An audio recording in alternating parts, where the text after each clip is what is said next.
Армысыздар қадірменді көрермендер, үрей тудыратын бейнероликтерге толы жантүршіктер әлемінің кезекті саны. Сіздерге кей адамдардың қателігін бейнероликпен көрсетпекпіз, қайталап жүрмеңіздер. Ескерту, бағдарламаны жүрегі мен психикасы әлсіз және 18 жасқа толмаған балаларға көруге тыйым салынады.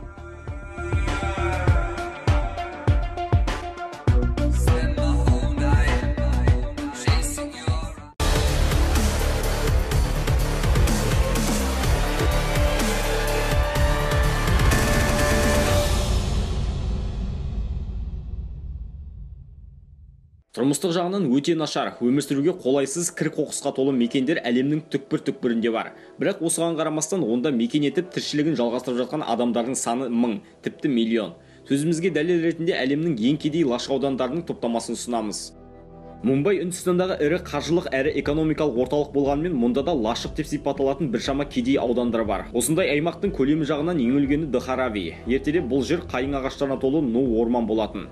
Уақыт өте келе көң қоқыстарға толған Дхаравиде әлеуметтік жағдайы мүшкіл адамдар тобыры мекен ете бастайды. Қазіргі таңда мұндағы тұрғындар күн сайын жан-жақтан келген қоқыстарды қайта қалыпқа келтіру жұмыстарымен күн көреді. Фавелы, Бразилия. Бұл лашық аудан осы елдегі Рио-де-Жанейро және Сан-Паулу секілді қос ірі қаланың маңындағы таудың беткейінде орналасқан. Мұнда инфрақұрылым деген түсінік жоқ, ал қылмыстың белең алу деңгейі өте жоғары. Белгілі болғандай, лашық толықтай наркобарондардың қарамағында. Есірткі тасымалдаушылар мен полиция қызметкерлерінің арасында қарулы қақтығыстардан жергілікті тұрғындар жиі зардап шегеді. Сондай-ақ бұл лашықтың жанынан өтсеңіз, нысандардың үстінен суық қарулы адамдарды байқайсыз. Кибера, Африка. Қарақұрлықтағы ең үлкен лашық аудан Кения астанасы Найробиде орналасқан. Қазіргі уақытта мұнда қос бірдей су құбыры қолданысқа енген. Яғни тұрғындар ауыз суды тегін емес, әрбір 20 литріне 3 шиллинг төлейді. Ал қаражат жағынан мәселе тапқандар Найробидегі арнайы су қоймасына баруға мәжбүр. Осы жерден қалағанша су алып, тіпті жуынып, кірлерінде жуа алады. Жерасты құбырларының орнын мұнда күніге қоқыс толып қалатын жай ғана қазылған орлар алмастырған. Джакарта, Индонезия. Бұл ел өмір сүру жағынан екі түрге бөлінеді. Аспанмен таласқан зәулім ғимараттарға толы қала мен Джакартаның лашық әлемі.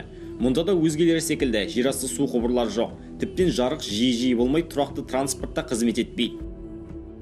Ал басты мәселе таза ауыз судың қолжетімсіздігі. Осы жерде мекен еткендер Джакарта жанындағы Бантар Гебанг атты елдегі ең ірі зауыттардың бірінде қоқыстарды сұрыптаумен айналысып күн көреді. Манила, Филиппин.